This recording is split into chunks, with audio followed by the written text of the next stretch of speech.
McCrispy strips are now at McDonald's. Tender, juicy, and its own sauce. Would you look at that? Well, you can't see it, but trust me, it looks delicious. New McCrispy strips, now at McDonald's. Ba-da-ba-ba-ba. This is a HeadGum podcast.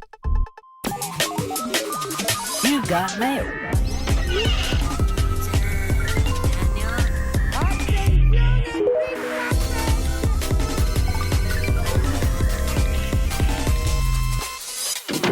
Hello and welcome to Go Touch Grass. Elise was totally teasing this. Yeah.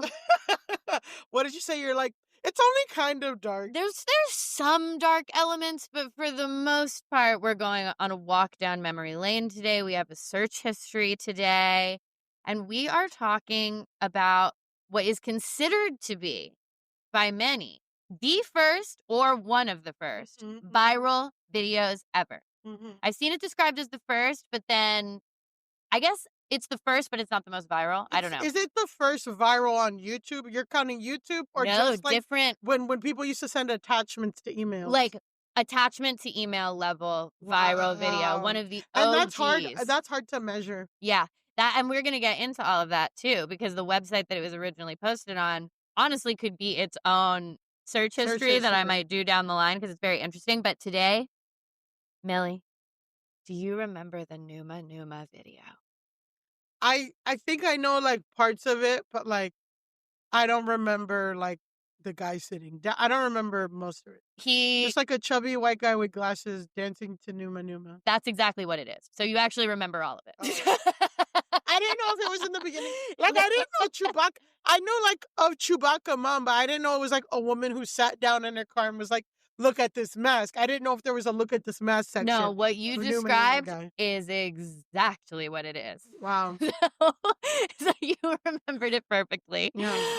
We'll talk about it first, and then obviously we're going to watch it. Yeah. But Numa is a webcam video. So one of the elements of it that's kind of interesting is it's like super low res. The quality on it is fucking... super pixelated, like porn from China. Yes, exactly. It was posted by the then 19-year-old Gary Brolsma, and he is lip syncing and dancing to the pop song Dragostea din Te, released by Moldovan pop group Ozone in 2003. I believe that's Romanian. Any Romanian listeners we have? I'm sorry on the pronunciation. Yeah, I feel like Moldova, I guess they speak. So Yes. that's the thing, is that the band is Moldovan, but then the song kept being called Romanian, and the language when I was looking it up was Romanian. So I don't know if they're Moldovan, they're in Romania. If people in Moldova speak Romanian, I actually don't know that information. Yeah, because in Moldova, they speak a language that's a Latin, like rooted See? Latin. I don't know. I only know that because there was a Moldovan guy on 90 Day Fiance. On 90 Day Fiance, and he was hot, but he was kind of a dick. Yeah, I honestly put a pin in Moldova. Put a pin in Moldova. I was saying, I mean, I don't know if I said it on the pod, but like, you know, because we were talking about Travis Kelce. I was talking to my friend about like, I was thinking about this, like, you know, when they have like a Puerto Rican or a Latino, a white Latino, and they call it spicy white. Yeah. But I feel me. like, yeah. Yes, it is. That's At me. least that's you. But like, because we were talking about hashtag white chocolate and how like Travis Kelce, like a white guy with the fade and all of that. But see, like the Eastern European white guys, like they always have a fade and they wear cologne and they're clean cut and stuff. But like they're not spicy. I would say like herbaceous white, like dill white. You know what I mean? Yeah. Not like just you know what I Yeah. mean? Like a little dill garlic aioli. Yeah, exactly. Not exactly. spicy, There's not seasoning. Seasoning. There's seasoning. Yes, Season. exactly. Yeah. Seasoned white. Okay. What a beautiful detour. We do need now to return to the year 2004. Wow. Millie, what were you up to in 2004? I was a sophomore in high school. I was wearing puka shells. Yep. I was wearing puka shells, and I was into like I subscribed to a surf magazine. Wow. Yeah, like it was a thing. It was a thing. Wow. But you know what? I will say, surfing is fun to watch, like on TV. Like if a bar's playing surfing, I stand by that choice. But that's what I was doing. I was writing Harry Potter fan fiction. I Mm, had a blue streak in my hair. obviously. And I was very depressed and failing a lot of my classes. Well, So, I mean, yeah. so that's 2004 for you. I joined the swim team. Oh 2004. wow. Yeah. So that's what my swimming. Yeah, is. I would have been very into theater, but that was just always. But I was a freshman, so I wasn't really. You couldn't. Well, so really was be the in depressed plays. failing classes. Yeah, the I mean, depressed failing classes. You know, wait, those things live on. they live on. They live on forever. I think. I don't know. Okay, I'm gonna Google something so stupid just because I have to know. When did Order of the Phoenix come out? Wasn't that 2005? That's what I think. Okay, the book was published in 2003. Okay. On June 21st, 2003, which is, I was like, okay, in 2004, I was also writing my fan fiction that was literally just me in Order of the Phoenix. Like, I was rewriting Yeah. every single scene from Order of the Phoenix, but I was in it. Mm-hmm. And I was You were failing hotter all than- of my classes. You were hotter than Hermione. I was hotter than Hermione. And I was, again, not completing my homework at school, but I was rewriting every chapter of Harry Potter so that I was in it. Can I do a tangent of a tangent? Yeah. I mean, this episode isn't it's not an information dense episode. I'll tell you that we're not reading Wikipedia. No, we're not. I mean, there's a little. I did the research. What was I gonna say? There is in high school I used to like not read the assigned reading like normal. Like I would read the Spark Notes. Yeah, of course. And other stuff of like whatever To Kill a Mockingbird, Great Gatsby and stuff.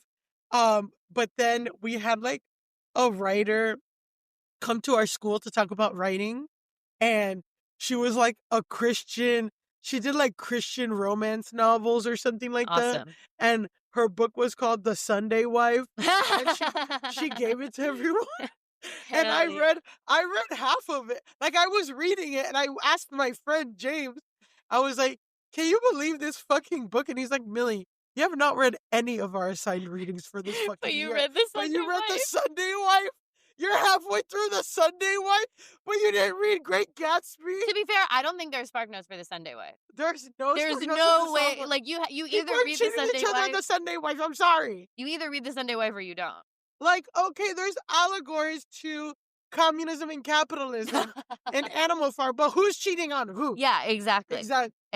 Talk to me Okay. About the Numa. guy. The Numa guy. Is okay. he from America? Yes, he's American. I think in the Midwest area. I read it in an article, but I don't think I actually put it down. But he's like classic suburban American white guy. I was like, there's no way to know at least. He is unseasoned. Yeah. Oh, absolutely unseasoned young man. Yeah. Not a villain in any way, shape, or form, No. but unseasoned. Completely.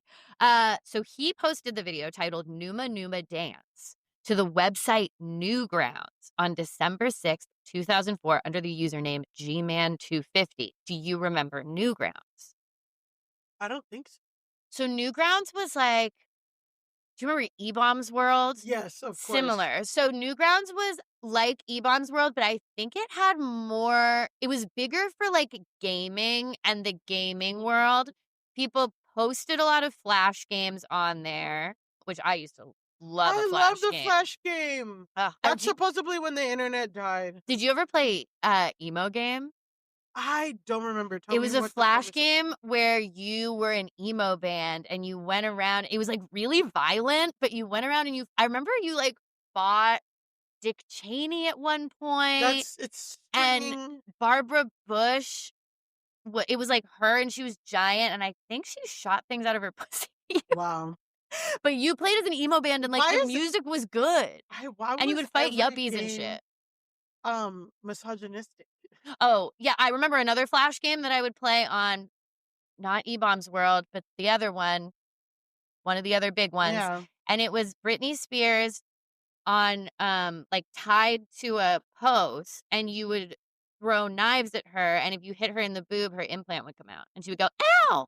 Remember when we were pitching Go Touch Grass and we were talking to someone and they were like, why can't we do that on the internet anymore? Yes. Oh my God.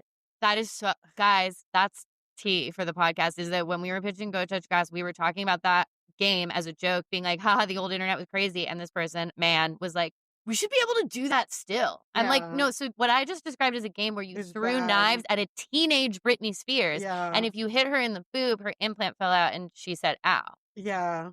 So and he's like, I don't get it. comedy's fucking whatever. Comedy's dead. Okay. Numa. The video's title is derived from the Romanian words Numa. I'm definitely getting accents wrong on that. But it's like basically the chorus of the song, and it means either you don't take me, or you won't take me, depending on the pronunciation. Yeah. But that's okay. kind of the energy. Total. And the first video using a Numa was actually posted online by an anonymous user named Ikari in Japan. And he used the song alongside this animated video of a popular internet cat named Mona. The A has like a accent, like a straight line across the top. I don't know how you would pronounce it, but it looks like Mona. It's a cat that you could create out of like typing. It's one of those things, like, you know how people now on Twitter will make like in this house, and it's like a house. It's a typed cat. A Moto-con. Yeah, and everyone, and you can like have it saying shit. Oh yeah, tell me what it says. Maybe it's arigato. Oh, so it's So it was just like, saying hi. I think so. But it's I'll in post a picture of the cat. foreign language one, so Yeah, I'll attach a picture of the cat, Mona.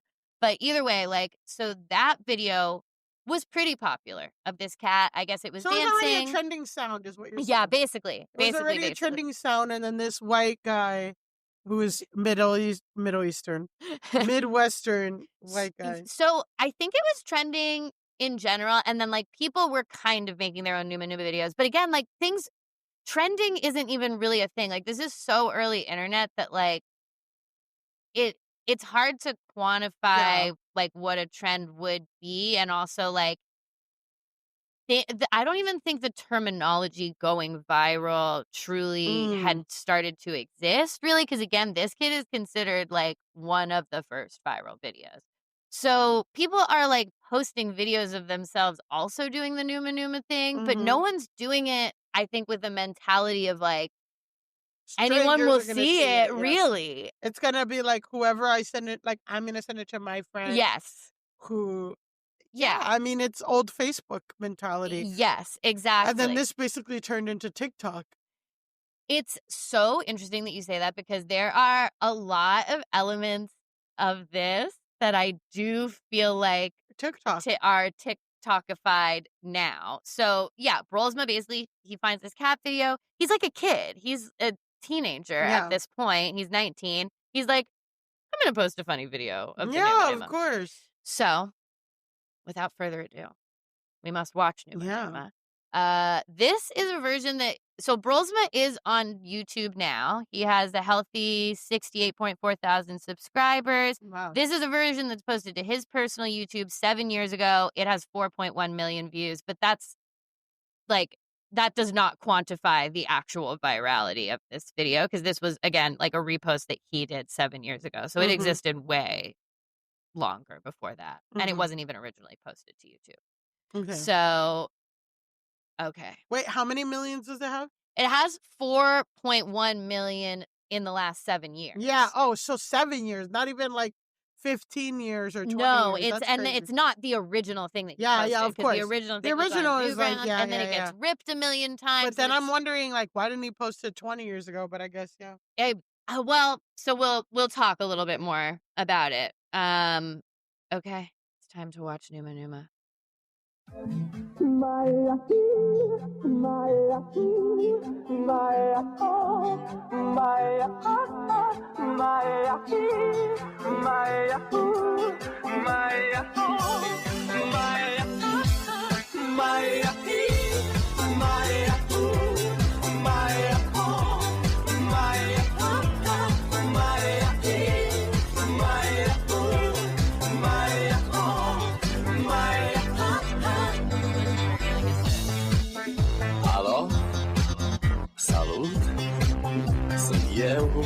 はい、どう？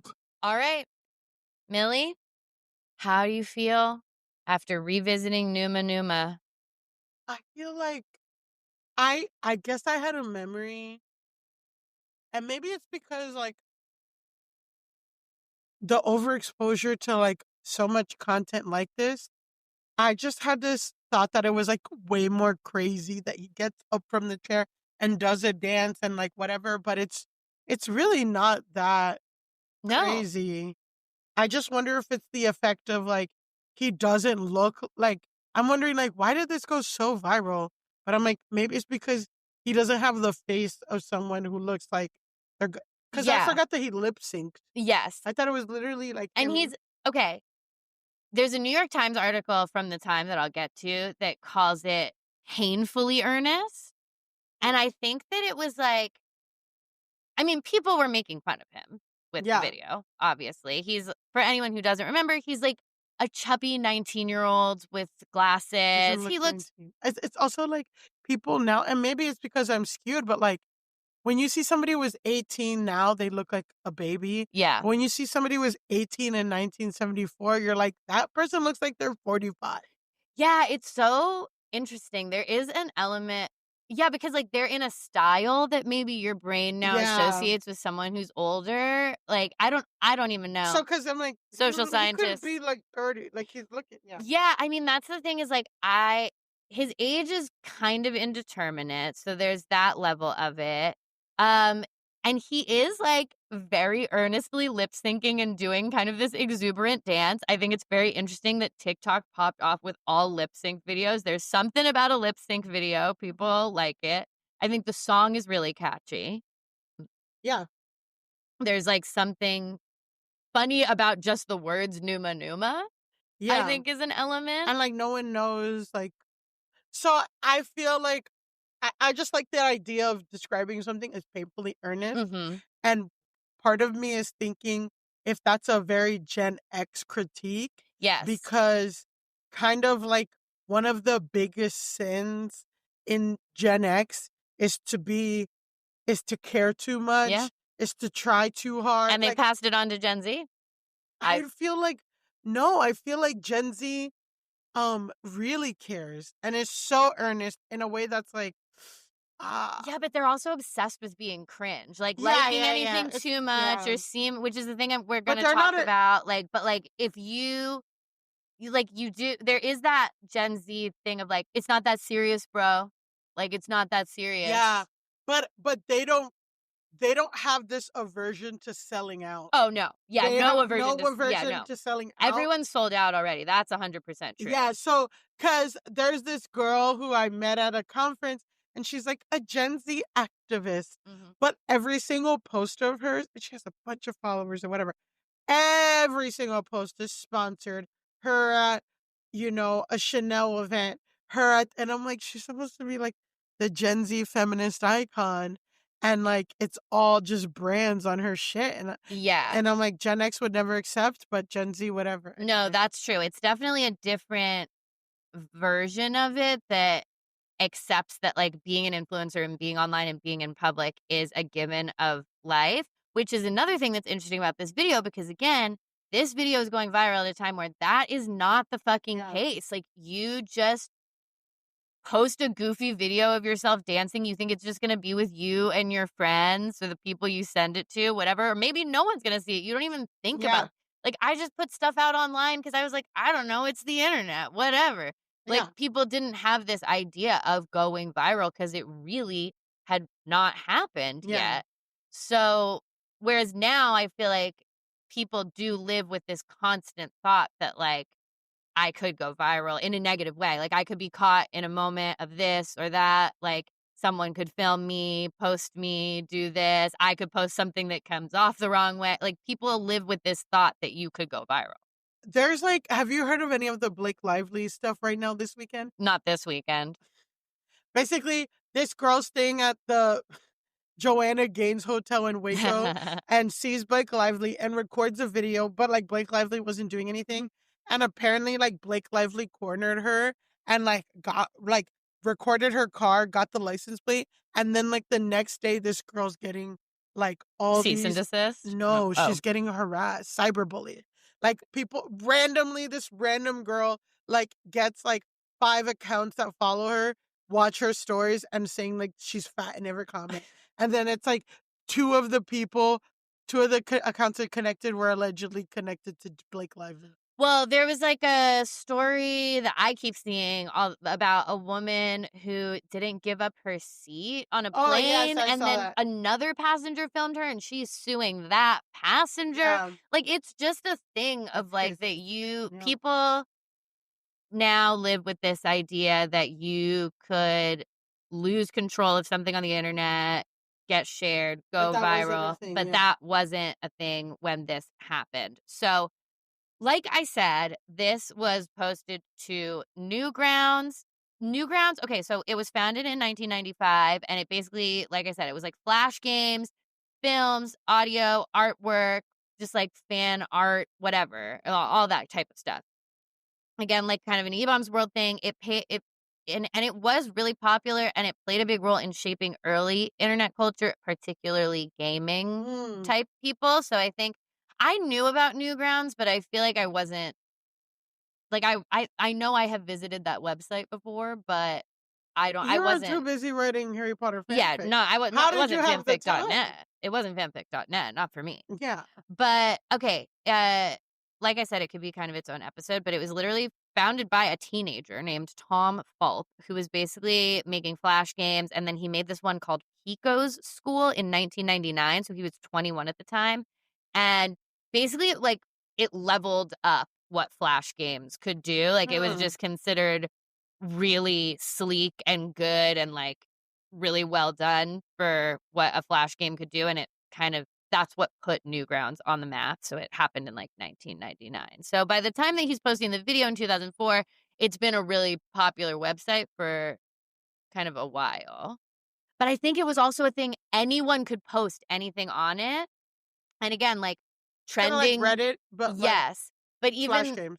even more like I feel like random because anyone could post anything on it, and there was like some kind of system for them deciding what got posted. But again, like algorithm doesn't exist. Trending doesn't exist. Like, yeah, that's really cool.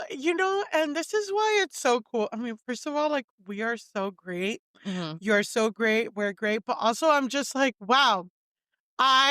When you said you're gonna do the Numa guy, I had no idea that now I'm gonna learn about this website. Yeah. Like that's how the internet works. It's like it's just a rabbit hole of a rabbit hole of a rabbit hole. Like I didn't know that, there's a subsect of people that read Harry Potter that are Snapists. Yeah, we can't even get into what's going on with the Snapist right now. Well, I guess now. Well, because the guy's black now. Yes, and it's obviously there's much discourse. We can't get into it online. All I'm gonna say is they should probably make James black as well. Make everybody black. James, yeah. He can't be white if they don't want him to seem racist. Anyway, James Potter. Yes, because he like bullies. Oh, we're gonna get into it. Okay. Like, if he and Snape have this antagonistic relationship that I think is gonna look really bad. Maybe what they'll do, what I feel like they're probably gonna do, is James and Lily are gonna be white, but then all of James' cronies are gonna be black and Asian, and yeah, I think that's probably what they'll do. But they should. It has to be James. Yeah, and also Harry, because otherwise now Harry shows up at school and he has. Who knows how they've only cast McGonagall and Dumbledore, but both McGonagall and Dumbledore are white publicly. Because they don't want these people to get publicly. But now Harry's gonna get to school and be like, I don't like him for some reason. Yeah, I mean, Snape was a dick to him. Like, yes, like outwardly. Well, that's the other thing. Also, is that the Snape James rivalry, the way it's supposed to be understood in the books, is that kind of like both of them are assholes and they fight with each other.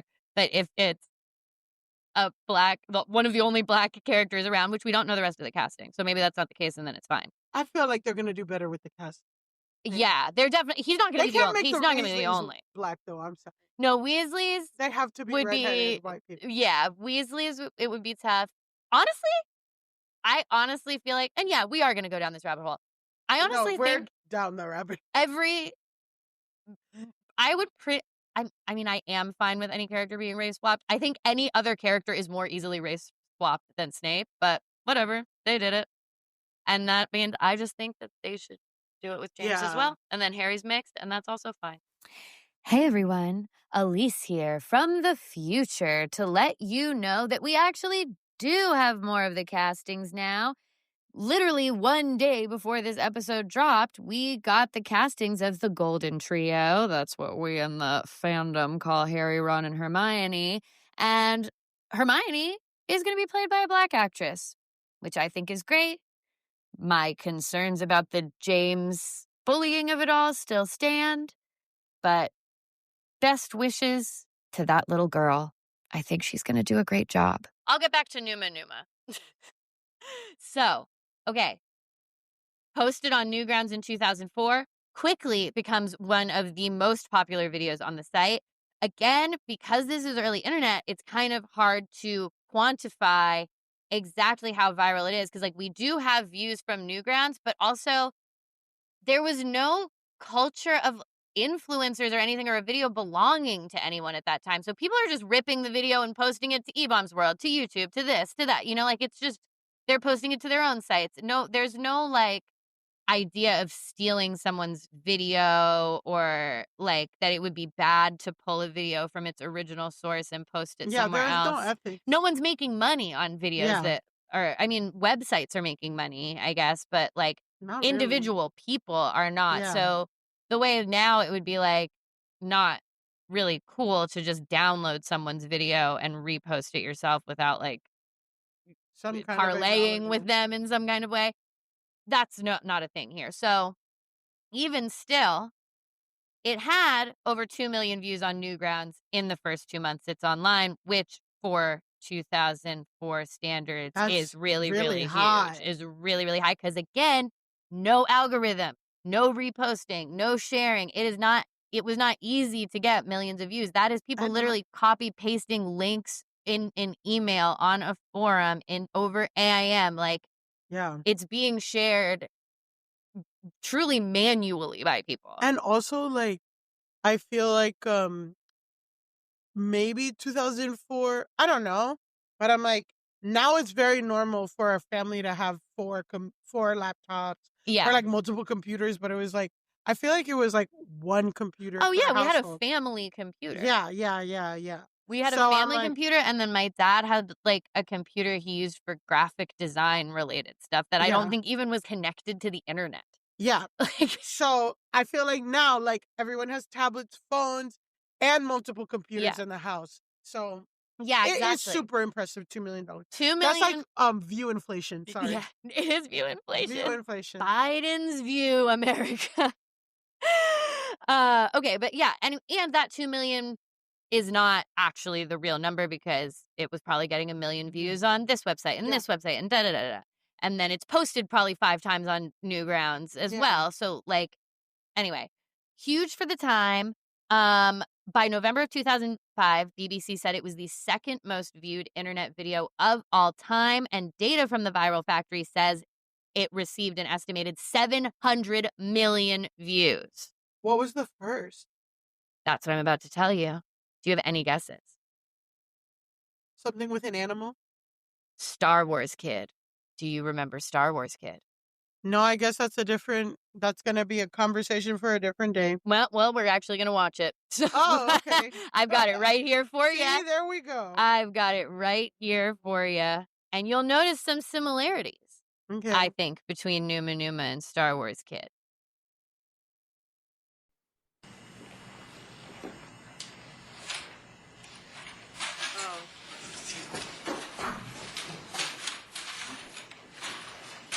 Watching a kid practicing Star Wars moves very enthusiastically, clearly not meant for public consumption.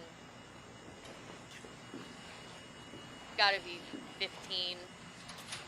But dressed like a 40-year-old man. Which was the style of the time. Kind of chubby, white kid, unseasoned glasses. Glasses, yeah.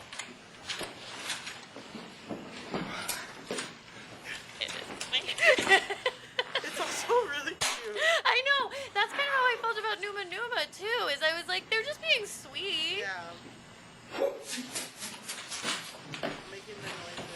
Yeah, he's like pretending to have a lightsaber and washing it around. In khaki slacks. Okay. So that's Star Wars Kids. Now, People are so mean. I know. So this is where the story takes its dark turn. Both of these videos are people making fun of the fat kid. Yeah. That's like what they are. Like it's making fun of the nerd for being nerdy and liking his nerdy thing. And like they are funny, but I want to like them in a sweet way. And it was not sweet at the time. People were being not nice. Two things, right? One, my friend, he made a video submission for, I think, like Legends of the Hidden Temple or some kind of like physical Nickelodeon game. Of course. So he like made his own obstacle course and then he did choreography and all this stuff. I don't know. So he like made it, right? And then he told his sister to watch it. And she's like, don't ever show me. Like, please don't ever show anyone this at all. Like, don't fucking do it. Whatever. So it just reminds me of that. It just Yeah. And then you gotta let kids be earnest, but also it is good to have an older sister who's like, do not upload that. upload. Don't upload No, that. it was a physical tape. He was gonna mail it. So then another thing is like, I don't think this would be my thesis, but there is something about how the history of the internet, because literally off mic, I was telling you, like, people are coming, like, I went viral, not even when I go viral. We post a video on our fucking YouTube, a YouTube short has 100 views because YouTube is crazy. And like somebody comments and says something fatphobic about me. And I'm just like, it's tied into the history of the internet. Yeah. Fat phobia. Meanness. And like having to call out someone's weight or something like that is like, I just would never comment, she's blonde.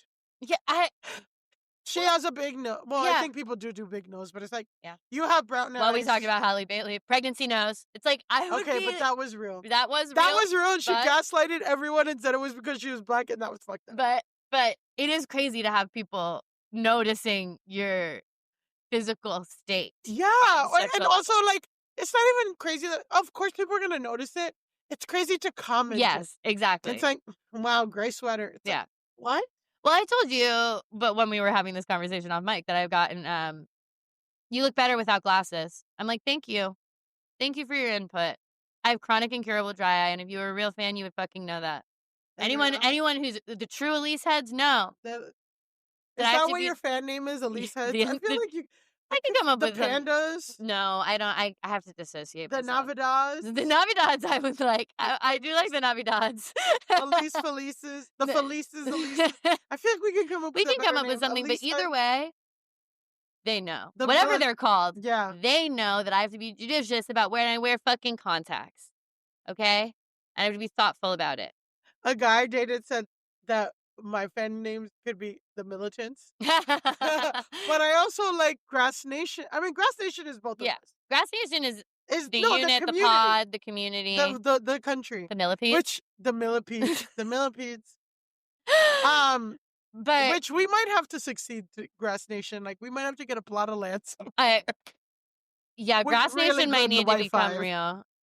Grass Nation might need to become real for sure. We're monitoring the situation. Okay, so yeah, again, hard not to notice that there's kind of an element of just like making fun of the nerd in both of these videos.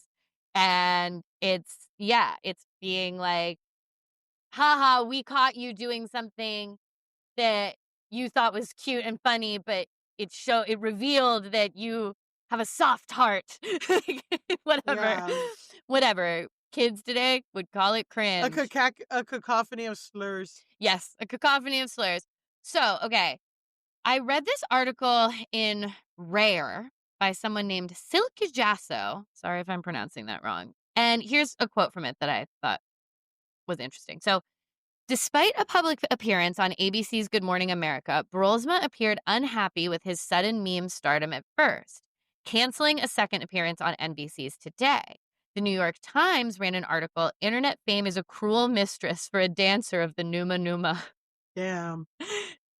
Hats off to the headline writer. No, Internet Fame is a cruel mistress for the dancer of the Numa. Wow. Wow. In February 2005, in which his family members said that he had become depressed and reclusive following the video's explosion in popularity. So I went to this New York Times article, which is like in the archive. It's old. Wow. And that's where they described it as earnest but painful to watch. And then they talked about Star Wars Kid. You know, Star Wars Kid's name is Ghislaine Raza. The Damn. only other Ghislaine I've ever heard of in my life. It's spelled with a Y where she has an I, Is it like a Ghysla. ethnic, like UK name or some shit? I don't know. I bet you it's. But I was just like, I haven't seen a Ghislaine other than Besides Miss Maxwell. Miss Maxwell, the criminal.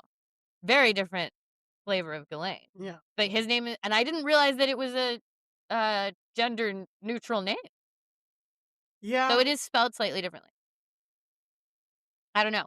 But Star Wars Kid actually sued 4 of his classmates for posting the video without his permission because of the massive public humiliation that came along with it. So I think it was, I don't even really, couldn't even go down the Star Wars Kid rabbit hole. Maybe that's for a different day. Yeah. But he clearly, like that video, I don't think he ever meant for it to be seen. It was like not posted publicly.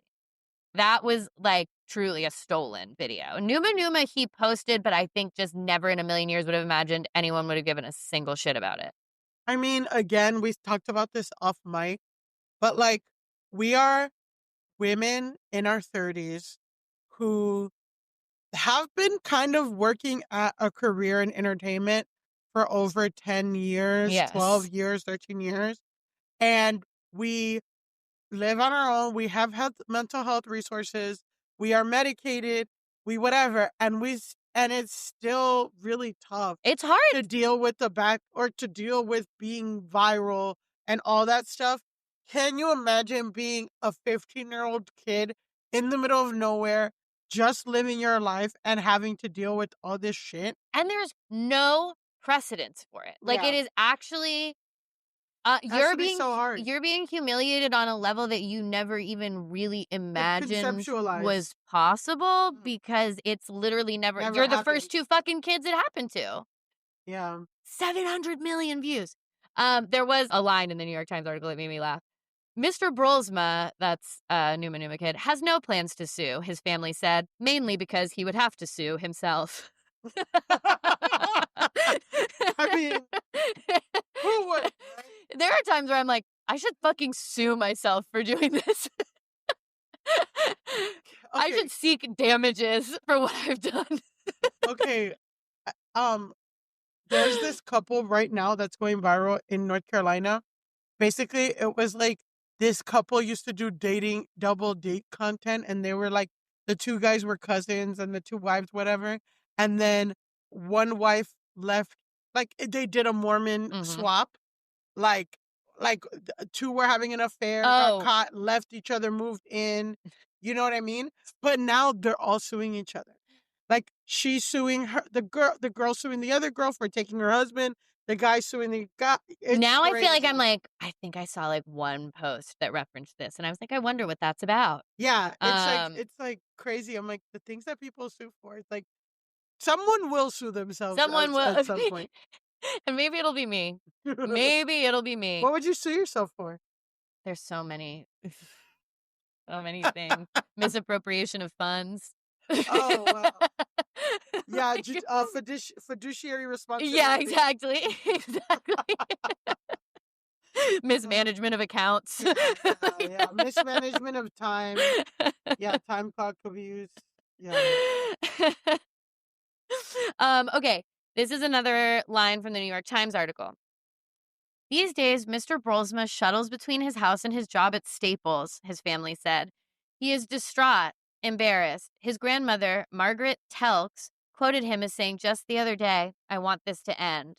But it does end on a note that I think is sweet, which at the end of the article, they say, Mr. Ryman, who's Numa Kid's friend who they like interviewed and who's like very sweet throughout. He's like, I don't know, he's my friend. Like, Wait, the Star Wars guy or a random or Numa guy's like friend from high school? Yeah, it's like it's Numa's friend from high school is exactly who it is.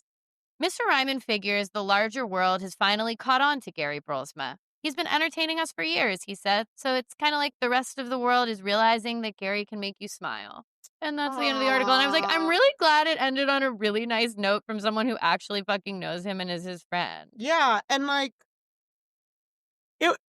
did you remember those two guys who like, there's these two like, or one guy was fat, the other one was like really skinny, and they were autistic. I feel like there was some kind of neurodivergent, and they're like, "Hey guys, come hang out with us. Like, we do this, or we want to play games, and this and that." And like, or maybe it was like one guy who posted like "hang out with me" earnestly, and then that went viral, and then he did it like something with his friend, and like it was just trying to get friends. And it's like, you're always gonna get the shitty people. Yeah. But like, it's all for the chance of like, it went so bad viral that it went good viral. Yeah, which I do feel like there is more of an understanding now of like, as much as people live in fear of the bad viral, there is also an understanding of, you know, you can really hurt someone by doing this. Yeah. And if it's unnecessary meanness, I think, again, one thing that I do think Gen Z is good about, not that they're perfect, not that they're No never one's mean, perfect, no yeah. one's perfect, not that they don't take it overboard, but I do think that, like, it's not cool to be fucking mean and nasty. No. And I do think in the early 2000s, It was was cool. cool to be mean and nasty and say shitty stuff to Snark, people. yeah. Yeah, and, like, obviously that exists now. Snark Reddit pages are huge. Yeah, but like, Donald Trump is the fucking president of the United States. Like, there are people who he's like an that, idiot. Yeah. but I mean, there's that's just like, yeah. I think there's more of a cultural pushback to just, like, true, pure, like, meanness to Yeah. a kid. I was, yeah, somebody posted like Us Magazine, People Magazine, Stars or something, like crazy headlines that they used to say about women Oh, from yeah. the 2000s. And I mean, maybe that just got me, but like, when they called Jessica Simpson fat, when they called And she's a Britney size 4. Spears, when they like all that stuff, and I'm like, yeah, like that was the culture. There's a whole segment of Broadway TikTok and whatever. There's a discourse on Broadway TikTok about posting bad clips of kids doing musicals, because there are some famous ones. There's Courtney Take Your Break, which is like a middle school version of Legally Blonde. That's just, I don't know, it's bad, but like, again, they're in middle school, but it's Yeah. bad in a funny way, but like, it hurts these kids to go viral and be made fun of for like doing bad in a play when they're like fucking 10 or Yeah. whatever. So there's a lot of discourse about that. It kind of reminded me about that as well. But yeah. Oh, and also, just to go back to like the obsession with being cringe now, because I feel like we've seen this happen enough times that people are afraid of it. And I think it has also, like, Gen Z has like and even millennials too. I'll say myself. Anyone who's online, there's an obsession with like being perceived all the time. Like, Yeah. anyone can film you, there's no idea behind like, oh, I just filmed a funny thing for my friends and only my friends are going to see it, which is clearly what he thought. Yeah. My nephew, he's like probably like 17 or 18 now, and he's neurodivergent, but he has a TikTok that's like cringe talk, and he's like, I'm gonna make you cringe. I'm gonna make cringe videos, and it's dedicated. God bless him. And they were pretty funny. I have to show you. They're like crazy. That actually rocks. And it's very, like, it's just like him like repeating lines like off. I don't know. I mean, that is very funny. Yeah. That is genuinely very, very funny. Luckily, by late 2006, Brolsma kind of like made peace with the fame. He started working with a PR company to start making a little bit of money off of his success. Yeah, well, no, because like there was no one ever to pave the way. Exactly. And I was actually just listening on 16th Minute. Jamie Loftus interviewed the, oh my God, shoes. Oh, guy. Kelly. Yeah, Kelly, which great interview. But even in that interview, the like guy who played Kelly and made Kelly was like, there was no concept to me of like making money off of Yeah. it. And like when it was originally posted, he wasn't even the person who originally posted it, really, or like it just started. It was kind of that thing of like other people were reposting it to their own YouTube pages and to their own sites, but Yeah. he didn't feel any type of. He was just like, oh, it's cool. It's going Yeah, really far. There's no like there's no, yeah. the idea of like ownership or that you would get money from it or whatever Yeah. is like very new still. I have to listen to that. It Yeah. was really good. It was really, really good. She also did a good interview with the girl Disaster Girl, who's that meme where she's like Oh, looking yeah, from yeah, a yeah, fire yeah. burning house. And that talked a lot about like being in the first wave of meme Virality, yeah, being a people meme. and who had to try to figure out how to make money off of Yeah. their fucking image and likeness being huge, like on merchandise and all of this shit. So he started doing that in like 2006. He released his own custom Numa song and music video that was like a very slick kind of regular music video. And then he released another song called Crazy Loop, which was kind of back in like the low res vibe. Like I said, he has his own YouTube page now. It's got like 68,000 followers. Yeah. He posts his own music. He'll like, I found him redoing Numa as early as like 2003. I saw one. So he'll like engage with it still. It seems like he's embraced that that's who he is. I wonder if he has kids.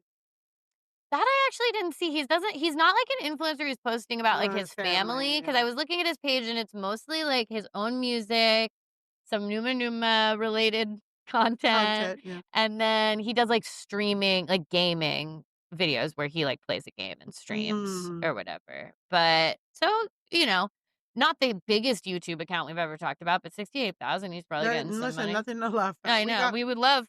We got 226 today. Okay, so It's we've going got up. 67.5 thousand to go. There you go. More than that, but yeah, okay.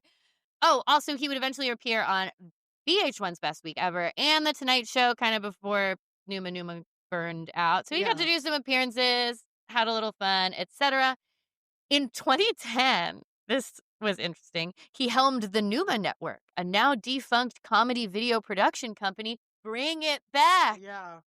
Numa Network, get in touch. Yeah, with Go Touch Grass. Numa Network X Go Touch Grass. Yeah. When's it happening? Listen, we'll go. I'm like, make our web series. You have money? If the Numa Network has money, Go Touch Grass has time. Yes. Listen. So I'd take a Numa overall deal. Yeah. The Deadline article, Millie Tamara signs with Numa Network. Overall deal at Numa Network. Numa Network. I mean, whatever, dog. Hey, I would love to have a Deadline article to post. Yeah. Again, Numa Network, reach out. Yes. Come back. For sure. We like we were talking about with Chandler Dean in the episode. We need these independent networks again. It can't all just be fucking belonging to TikTok and shit. Well, it's like you have to make your own network. Yeah. Which is like in many ways good and empowering, but in other ways it's exhausting. And you still have to, all the content still kind of has to go to social. Like you can't, you know, it used to be back in the day, it's like, it would be a website. Like Above Average was a website you would go to. Funny or Die was a website you would go to. Fucking, all of them. A Homestar Runner way back in the day, that would be a good search history. Was like, I don't even know that one. Oh, it was. I remember Stumble Upon. Stumble Upon was fucking great. Which is not even, it was just a website that would just show you websites. Yeah, I'm trying, like, you would find videos in other places. It would be like, it would be shuffle for the internet. Yes. You could put like what you're interested in, and then like, it's kind of close to a TikTok FYP. Yes. Honestly. It really just is. Gets random things of which, but I don't think it was gathering which ones you rejected. No. Which ones you It was didn't. a less sophisticated version, but the idea, like the core idea was that it would randomly show you stuff that you might find interesting. Mm-hmm. And it wasn't trying to make you mad. So that's kind of nice. Yeah. Like Stumble Upon wasn't like, it wasn't like, and every once in a while I'll throw in a racist person. No, I saw one. Oh my God. This is, talk about rage bait. This girl went viral because she's like, I had a whole trip planned, like a friend's trip planned for my birthday to Paris, but my boyfriend just moved in and I'm so happy. I'm just gonna cancel it. Like, I have everything I have at home and I don't need to go to France. Like, what I don't even want to tell you what but I was like, it's served to women who are on misandry talk. I feel like it. Like, yeah. Oh, yes. and the TikTok comments are like, absolutely knows. It's like what Tessa was saying, that her videos are getting served to people who are homophobic. yeah, Like, it's dark. It's very, that's why I love to do like these old search histories, because it's so interesting to think about like what the internet was at its inception, where it's gotten now, what's kind of always been there. Like, yeah, there has always been a mean streak of shit on the internet, which sucks, but it's like the internet's always been reflective of human nature in a way. yeah. So that's the story of Numa Numa. Do you have any final parting thoughts? I feel like in many ways, like the internet and its profitability and all that shit, sometimes it feels like it's been worse and we're in doom and gloom times. But there are things that have improved and changed for the better. Like, I feel like this kid, I don't know, I feel like half of my timeline is like, I think when white guys do like funny videos, like with lip syncing and dancing, like whatever, like those go viral positively. Yeah. I literally saw one today. I think this guy's gay, I think. But like, there's all these like funny things of like, when I remember Ireland is an island and it's like them dancing to like Caribbean reggae music. So it's this Irish guy gyrating in like a really whatever way. And then all the comments are like, yes, queen, or who is this diva or whatever. Like, I feel like if Numa Numa guy came out now, it would be like, who is this diva? Yes, we love it. Okay, glasses. Yeah. Even this guy, there was like, like Star Wars down, slay. Yeah, slay, like, mama. Yeah, we love it. I don't think it. And I'm Obviously, like, in that way, internet got better.